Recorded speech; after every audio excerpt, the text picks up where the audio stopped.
In the bustling city of London, James Harris, a dapper young businessman, made his way through the crowd. He was the epitome of success, clad in an immaculate suit and carrying an aura of confidence. But beneath this polished veneer, James nurtured a tendency to prioritize his interests with little regard for others. It was a brisk autumn morning when James decided to grab a coffee from his favorite cafe before heading to a crucial business meeting. As he entered, the familiar scent of roasted beans greeted him.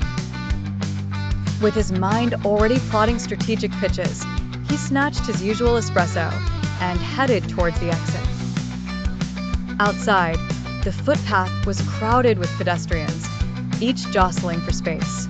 It was here that James found his path blocked by a street performer, an elderly man whose melodious violin seemed almost magical in its simplicity. The crowd surrounding him was enchanted, yet James saw the performer as nothing more than an obstacle. Impatient to reach his meeting, James rudely shoved past the crowd, inadvertently knocking the violin out of the musician's hands, silencing the melody. The crowd gasped. A few shook their heads in disapproval.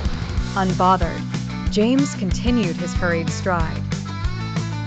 Halfway down the street, James paused, realizing that his left shoe was untied, a minor inconvenience.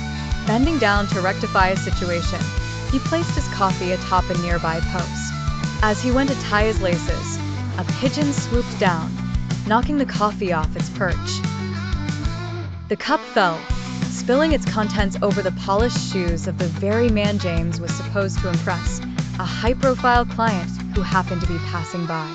The client, famed for his appreciation of punctuality and neatness, was less than amused at the spectacle. As James attempted an apology, frazzled and stammering, he watched opportunities slip away through the stains of spilled espresso. The irony of instant karma was not lost on those who had witnessed the earlier incident with the violinist. James stood there, hapless and humbled, as the enchanted music resumed behind him, perhaps serving as a reminder that one's actions bear consequences. As James lugubriously headed back home, he found himself reflecting deeply. Perhaps, he mused, it was time to reassess his approach to life, to think beyond his own gains and appreciate the people who cross his path, each with their own story to tell.